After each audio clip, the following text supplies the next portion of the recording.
Good afternoon, everybody. My name is Charlotte Appleyard. I'm Director of Development at the Royal Academy of Arts in London. And it's my great privilege this afternoon to be interviewing the inimitable Budi Tek, collector and philanthropist and Chief Executive of the Youth Museum in Shanghai.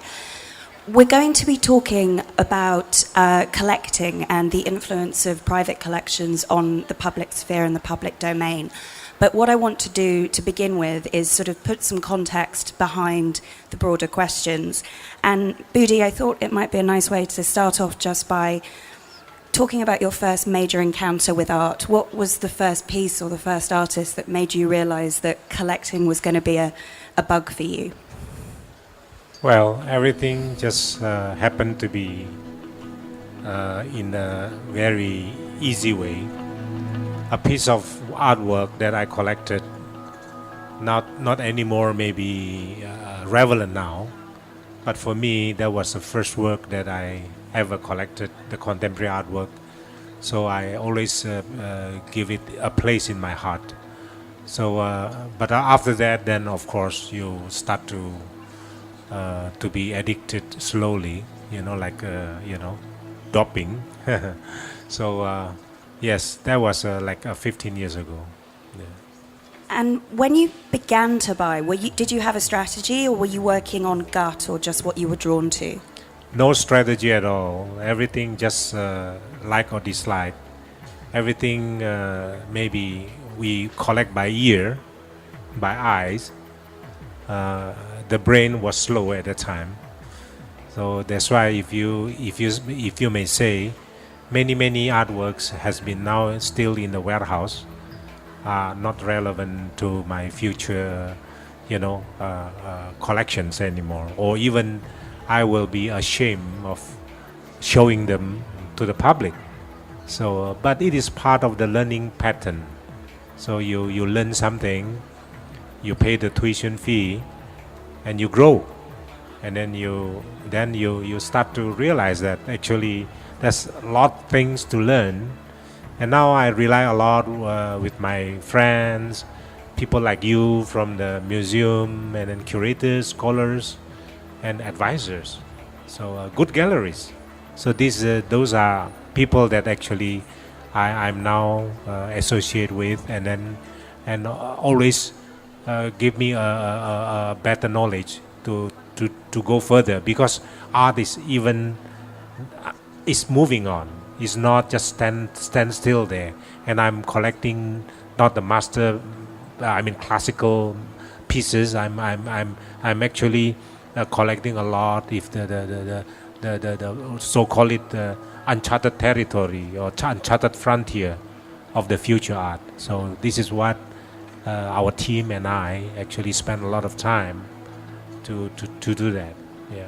So you say you didn't begin with a strategy, but one of the hallmarks of the collection now is very much in creating a dialogue between Eastern and Western artists. Could you expand a little bit on that and how you arrived at that decision? Well, the beginning was not actually planned, was not actually doing a lot of strategic way of thinking to collect. But now, yes, we do. Many people collect because especially first time, they collect because they are wanted to own one piece of artwork, put it hang on, to the wall, and then maybe some of them think of investment. Some of them collect for life, for living, like my friend in Taiwan, very big collector. He said, "Budi, I collect for my life, for my living, for my associate, things." So for me, it's different now, because I'm thinking always my museum, how to show it to the people. Is that good for the museum show in the future? So those things actually now occupied my strategy of collection. Yeah. So that's a nice segue into the museum itself, which you founded in 2007. How do you start to think about the story you want to tell about your collection and the stories within the collection itself to a broader public, and in Shanghai, which is a center of Asian art? Can you repeat the question? How do you try to tell stories and create narratives between the works in the collection in order to share it with the broader public? Okay. If actually you should understand the strategy of collections in order to link to the what actually collections for the institution rather than for the personal walls. First, I started collecting Chinese contemporary art, and I'm still doing that. But I actually focus on the timeline of the Chinese contemporary art historically. For instance, from 80s to 90s. Those are periods are so important in the Chinese contemporary art, at the beginning of the Chinese contemporary art. So, like what I discussed with director of the curator of the Guggenheim a few days ago, and they are doing going to be a big show for the Chinese contemporary art show in I think this year, and she visited me twice, and I also have some a discussion with her. I said those period of the so-called movement or even market actually is part of the history of Chinese contemporary art. So don't avoid that. You see, don't avoid that. This is my advice to them. And from 80s to 90s, and then eventually to until now. So this is a kind of timelines that I follow up, and then together with Professor Wu Hong from Chicago University, my academic chairman, so academic committee chairman. So we together actually trying to establish that what is actually the relevance of the Chinese contemporary art in history. But of course, we always try to collect the missing links. One or if I got a piece of work that has been shown in a very important exhibitions in 90s, or Venice Biennale in 93, Sao Paulo Biennale in 94, or even Documenta, what is that, the Castle Documenta works. So I try to actually collect them in order to enrich my collections and to tell kind of the Chinese contemporary art history. Of course, the man here, Ulisik, he got the most of them already donated to M+, my good friend. So now, maybe in the private sector, I'm the second one to have a little bit, not complete, but a little bit relevant, a little bit okay with those kind of timeline of Chinese contemporary art history. I enlarged that because I said before I opened the Shanghai Museum, we have the Bali conversation for a few years, and Uli also part of the team. And I said to the team, I said to the committee, I said, I would like to make sure that the Shanghai Youth Museum is also quite relevant to the international art scene, not only Chinese, because eventually I like to break it out. There's no Chinese contemporary, American contemporary, British contemporary. Actually, the contemporary art is contemporary art by itself. You see. So you mentioned that you're the only one of the only ones in the private sector sort of writing this canon, as it were. You're going back to the 80s and 90s Chinese artists who perhaps were less fashionable. Now, the art markets are always subject to fashion, and Asian art's extremely fragrant. Do you feel that those periods have been overlooked by the public institutions, and that actually that's a gap that the youths can fill? I'm lucky, actually. The history give me a mission, because there's not many museum collecting those artworks, those works during 80s and 90s. You see, and I still have a chance to do that. So I need to take the initiative to actually to fill in the kind of the mission, and eventually those mission actually should be fulfilled by the government museums or by the established museum. And now, if you see the museum movement in China has been so rapidly developed for the last 3 to 5 years, and also we participated in this movement. And I believe another a decade or two, there's so many museums can be considered a quality museum, and they will start to collect those works. And I'm quite early bird, get the worm. So I think that those actually opportunity, I'm quite really thankful to do that. You see. In the US and Europe, there's a sort of good 200, if not longer, year history of relationships between private patronage and public institutions, whether that's Rockefeller, Guggenheim, Devine, etc. Private museums, like your own, are starting to spring up across Asia, but there still seems to be quite a boundary between public collecting and private collecting. Do you think that's the case? Do you see it changing? I think it's going to change. Start from me. And major museums in the West, they started from the humble private collection and eventually evolved to be a public ones. And they are very much respectful now because they really rally the public support in order to grow the collections as well as the programmings. So youth museum will follow that kind of pattern. And I already announced actually piece by piece that youth museum will be a public museum eventually. So we are looking for the second museum to establish the collection, permanent collection museum in the region, maybe in Guangzhou, maybe in Shenzhen, maybe in Shanghai. We are still now discussing with the government agencies or the district government. They are so supportive. They said, Budi, come, we will give you the best locations. Of course, I'm now, again, look like a 18 years old beautiful lady. So everyone wanted to, to get me. So then I must choose, what is the best for us. And that one will be eventually a public museum. And we will turn two museums to be owned by the public, like so-called like MoMA, Guggenheim, and following that kind of pattern. Yes. But that's pretty groundbreaking for this part of the world.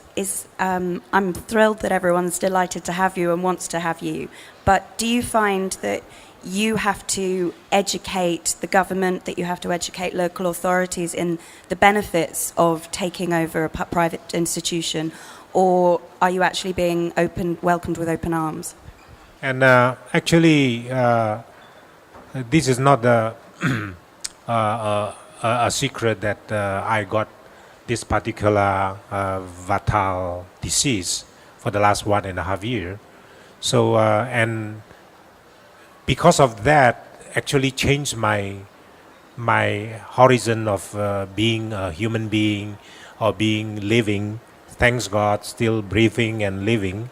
So I'm quite thankful actually. Every day I felt that I'm still a kind of the useful person, and I actually transfer that not sympathy but a kind of the braveness of facing life and death situation to the energy, to the positive energy. And I want to tell the people that I may be a kind of the a man waiting in the dying, a period of I don't know how to explain it, but you as a government people, you should think of the future of China in terms of art. So because art is everything, art is actually beyond science, ahead of science, ahead of everything. So in order to establish the so-called soft power, and the government also try to actually encourage the local, the private people to together helping the government to establish such a kind of the ambitious establishments. So I'm now ahead of them. I said I want to donate most of my collections to this institution, and I wanted to participate in the so-called private turn public. So and this is what actually I can see a lot of support from corporations, private collectors, from the government officials, from even friends, my friends. They all support me, and I think that is the time for us to make it different. Actually, You obviously have gone through this extraordinary few months where you've been so completely faced with your own mortality. What has that done to focus your mind with regards to the importance of the collection staying together and the collection being available for generations to come and a broader public? since I own a museum, naturally I will think to leave it to the museum, and then of course in Shanghai the museum is not big enough for my collections permanent collection show, because I collected many mega size works, and then the collection's growing every month, because I'm still buying a lot, in order to be not ashamed facing Uli. Uh, he got so many collections in M plus. So there's always not competition, but always try to make it sure that we are not second class. Yeah. Friendly respect. So that is a kind of the urge actually, in my heart. So naturally, then we will do something to make sure the collection will be intake through the permanent collections of the public foundation, through the family trust permanently loaned to the museum. So so those kind of vehicles actually we are now designing in order to make sure the museum got a very fantastic collection. It might seem like a boring note, but it's not one to ignore. Europe and the States have tax vehicles set up to enable collectors to do this. You're able to claim that money back in lieu of inheritance tax, etc. Are you finding that you have to help China understand ways that people can be incentivized to give art to the public? That is what my friend told me, Budi, you don't have business in China. I don't have business in China. I have been living there for 20 years, and my wife, because I love my wife, so I said, okay, I will move to Shanghai. And I sold my company in Jakarta, and then after that, I didn't do anything in China for the last 20 years. So, and then I didn't have any tax break anyway, So for me, my sounds is so loud in China, so I can do whatever I want in order to make sure that they listen my voice in a positive way, of course, in a positive way. So they appreciate me, and they really wanted to help. Surprisingly, so fast, and so much effort from their side actually to help me. And remember, Uli, I think 7 years ago, you tried to establish the same thing actually in China, and maybe at that time was not the time, and then that's why you are so angry, and then you put everything to M plus. So, but now they change everything. The mindset, the approach and everything, they change, completely change. So it is a good thing actually. This momentum is the best for us to help this nation to go ahead with the Chinese the contemporary art museum. I'm talking about a contemporary art museum, because a city without a good museum really deserves no respect. So they understand that. China is a complicated country, to say the least, and often exhibitions at even private institutions will have to be approved by cultural bureaus, etc.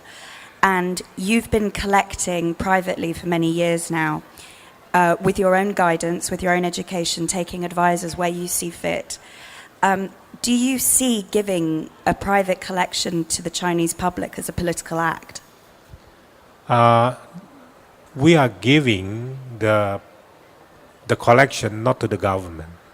This is a private public. It's owned by the Board of Trustees, will be supervised by people like me, like Uli, like everybody, maybe, establish a kind of board of trustees to supervise this collection. we will not have anything to do with the government money. If the government money coming into the museum is the museum, not the foundation. This is what I'm going to establish that. And if the foundation cannot be, I cannot get the foundation in China, I will do it in Hong Kong. There's no problem at all. And in the same time, you will be very surprised that if you go to Taiwan to ask for the exhibition, that will be 10 times difficult to be approved by the Taiwanese government. I tried to do it, and they said, yeah, you can only do like twice a museum, do one or twice Chinese contemporary art in the Museum of Taiwan. And this topic cannot be done, that topic cannot be done, so difficult. So I'm trying to tell that actually when we are talking here, China already keep changing. It's changing so rapidly that a lot of people may not understand at all, you see. So we must give them a kind of the credit because they are, I can do easily Giacometti shows. There's 250 works of Giacometti being supported by all agencies. If I wanted to put a so-called regulation to regulation way of doing this show, I must come up with 250 million euro for deposit. Just deposit to guarantee that the works will be go back, But I didn't even spend a cent. And when they found it, they approached me together with a friend's embassy. They said, we would like to upgrade this show to be country to country, high level cultural exchange. I said, of course. And they did it. And my wife, as a representative of the museum, signed in front of the deputy premier and the foreign minister of France. So this is the level that actually people may not understand.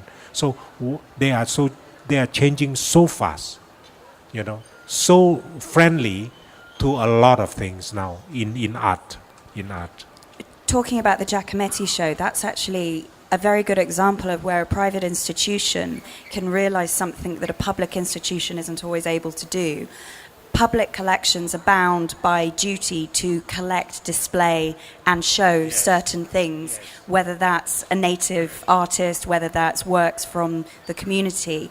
And obviously, and I can speak from experience on this side, they're very much bound by budgets. So Giacometti must have been something of a coup for you at the Youth Museum. At that time when actually it started with a humble proposal, 50 works, 70 works.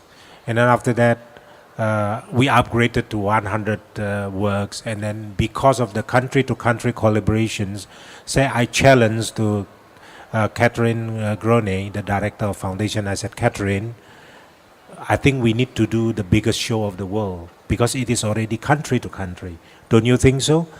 And then that was in Beijing after the signing.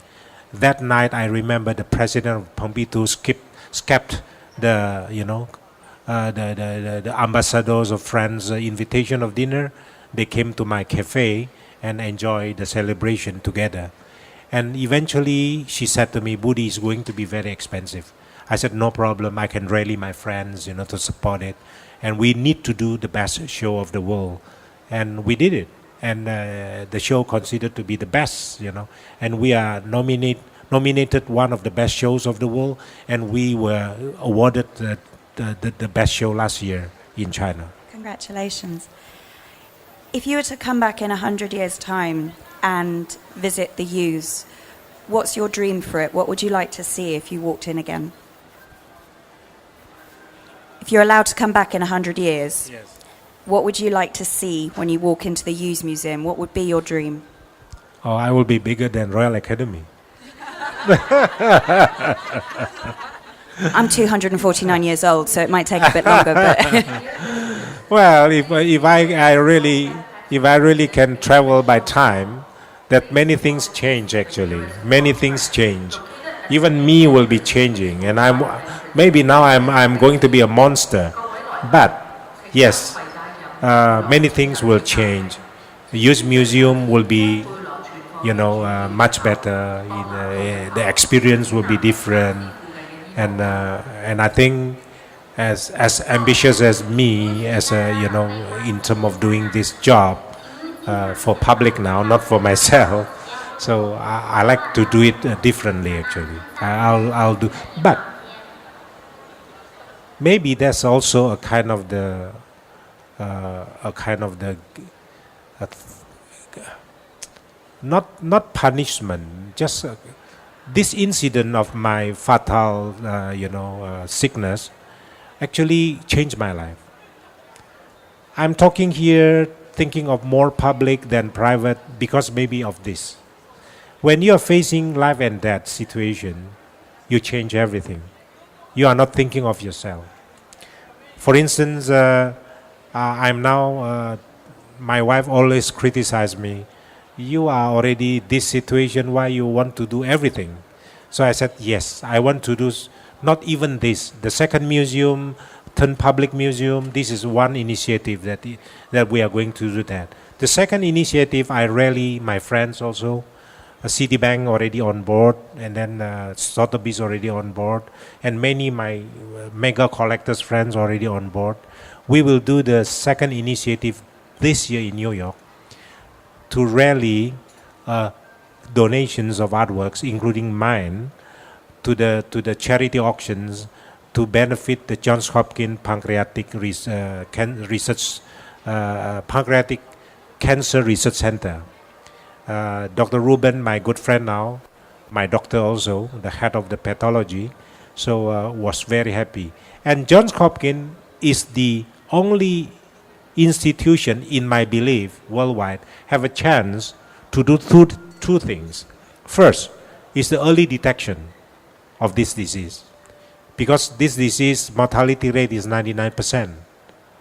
I wouldn't say 100 because I'm going to live. You see? So 99%. And the second is underfunded, because the populations of this cancer patient, not many, but 99% gone. So because of this, we are going to do that. So I also rally to my friends here, if you have that touch, please contact us and participate, and we will do a huge fundraising either this year or early next year. The benefit will go to the Johns Hopkins Research Center. Yeah. That's fantastically generous of you. I think it's also probably a good moment to open up. It's probably a good moment to actually open up to your friends and the audience to see if there are any questions.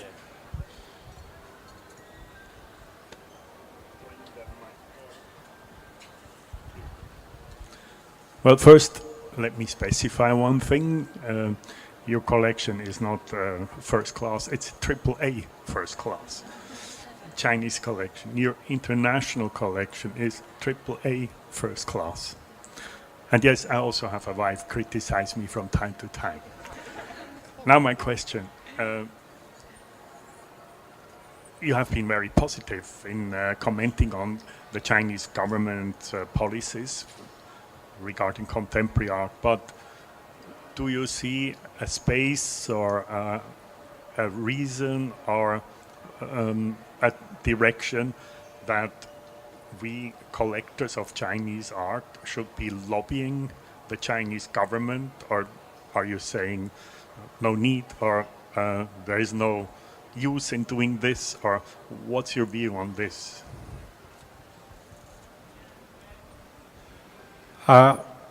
If you are talking about Chinese government, which Chinese governments?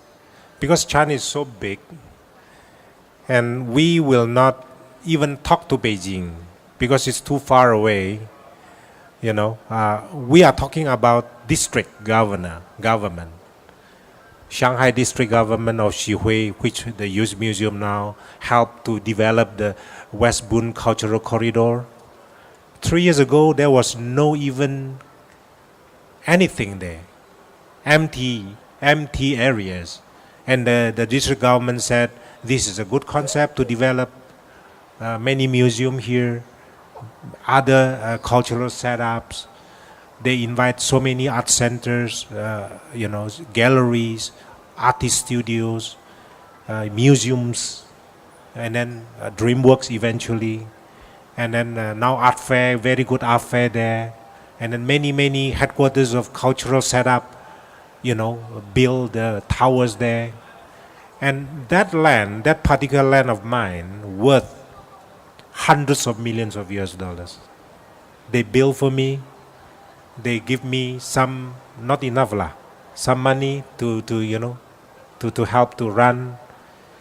And they're very positive.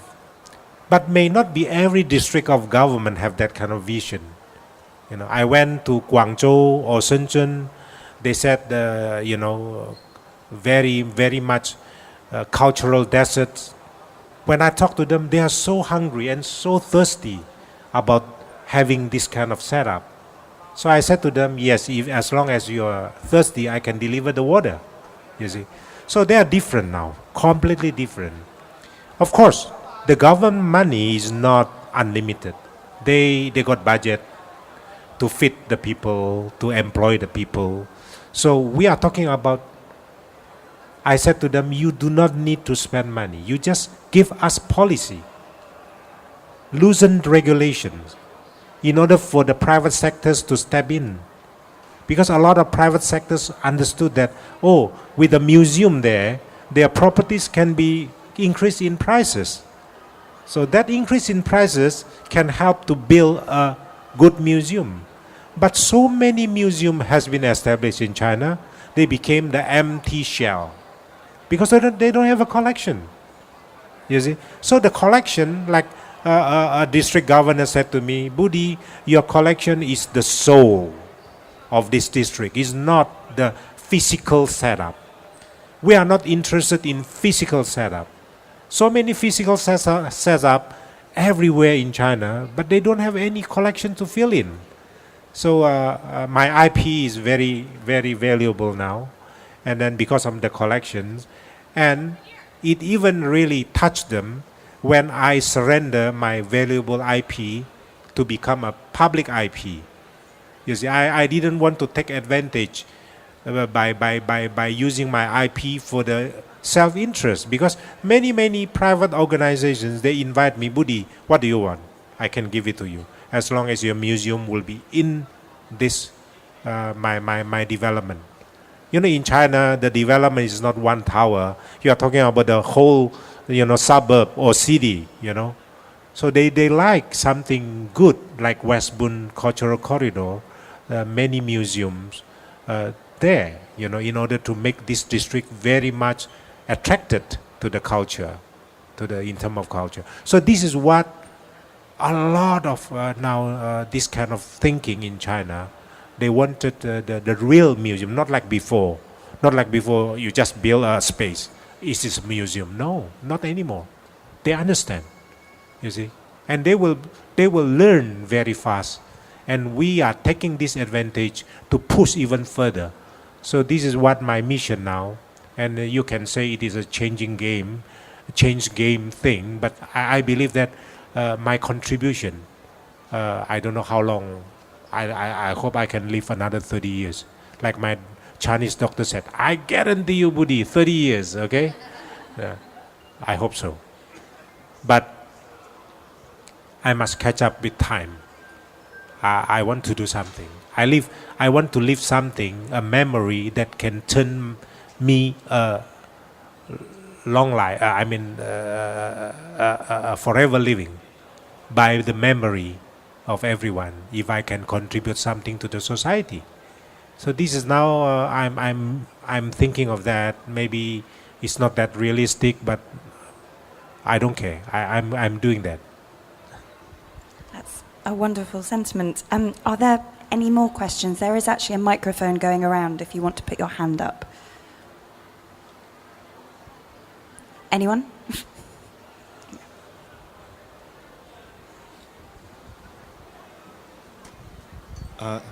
Hello, Budi. I'm Chris Moore from Randian magazine. I'd like to hear your thoughts on the Youth Foundation as an educational institution, particularly for the younger generation. I'm very well aware of your daughter's at school age, so what are your thoughts for Youth Foundation for fostering the intellectual scope of culture in China and in Shanghai, and particularly for school-aged children? We have the largest department in the youth museum is the education department. So we, together with the district government, the propaganda department, the name was not that sounds very familiar for all of you, but yes, we are making propaganda to the district schools, I don't know, hundreds of schools, and then we establish the volunteer team. Now we have like 500 active volunteers, mainly students, and then we do every show. We do a lot of every week. If you go to the museum, we have educational program for kids, for young students, for parents that bring students. So we are doing that, and that department is the largest now in our museum. I'm proud. The second largest, of course, the exhibition department. So, yes, education is important. That's why we give free to the primary school student. Every show, there are free admission. The whole student, including the PhD student, as long as they can deliver the card of the student card, half price. So yes, we know that actually our museum or art starts from very beginning. So thank you for asking that question, because it is very important as a growth of the museum, as a growth to learn from the private sector to be a public sector. So and then for the last 3-4 days, I met with LACMA, with Tate, with other institutions. Our collaboration is how this public institution can help us to develop the programming for use, not only in the exhibition but also in education, in programming, in productions, in even how to hang a proper things, how to learn the sponsorship, how to get the sponsorships, those kind of things that we must learn from you, and they are very helpful because all those people are my good friends, and again they admire my initiative because I told them this is what I'm going to do, and they also give me a lot of advice how to do it. So I got friends. I got many friends to help me there. You see, so I'm quite grateful about this. Do you rely heavily on that international network of public institutions that have a sort of long history of both education, development, sponsorship, etc.? And do you see them as one of the greatest tools in establishing the Youth Museum as a sort of standard bearer in China? We learn from them, but in the same time, we also develop ourselves. So far, our team, for the last 3 years, we have been doing 18 shows, 18, big and small. Majority of them are local. And my deputy director, only 28 years old. And I told her, when you are hit 30, you must prepare to be a director of artistic director of the Youth Museum. No pressure then. See many big findings in the West, Facebook, and then what is that? Instagram, and then they are under 30 years old. Don't underestimate when nowadays young people. My good friend Tatiana Frank, she was a director of a big museum in Lausanne, Switzerland, when she was 30 years old. Now she is 32. So I used her as the model. I said, see, I brought 7 people this Christmas. We Christmas in Europe. My team also came with me. I said, see her, she will be your model. You will be the director of the museum when you hit 30 years old. So we are proud of these people, the young people. They are so really but they need more exposure. I believe so. So we learn from many friends, many museums. Maybe Royal Academy can do something for us too. Well, I will not Nice refuse. segue. Yes. So yeah. No, we'd be happy to. I mean, on development, we're completely independent. We don't have Yes. a government grant, so we have to scrimp and save for every pound that we spend. But Yeah. but I have a very big team doing it, and I know from experience of meeting colleagues over here that philanthropy and museum sponsorship is still relatively new territory. And Yes. so in speaking with colleagues over here, you understand that actually a lot of their job is educating companies and individuals on the benefits of supporting the arts, which is why I think your team probably has to spend a lot of time taking people with them as much as actually asking them to sign a check. The weakest department is a sponsorship department. That's never Sourcing true. money. No, for me, because they rely on Youth Foundation all the time. If it is shortfall of funding, they said, "Oh, we look for Youth Foundation."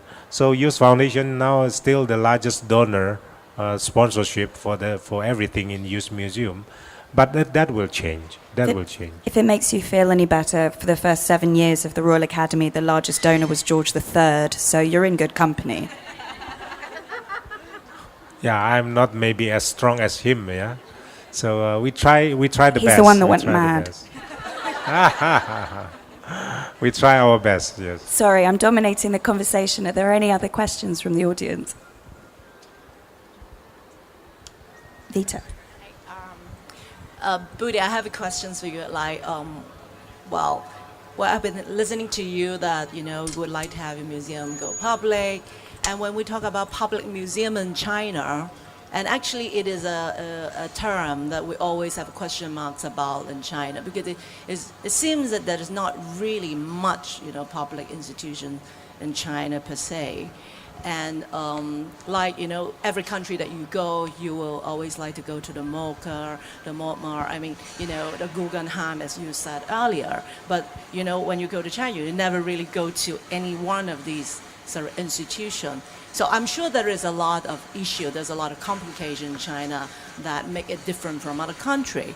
And as now that you have this big visions in mind and that you're going to make it happen, and what do you think will be the major challenges that you think you are going to face in order to make it on par, to the world-class sort of like public museum for the big, China, let's say?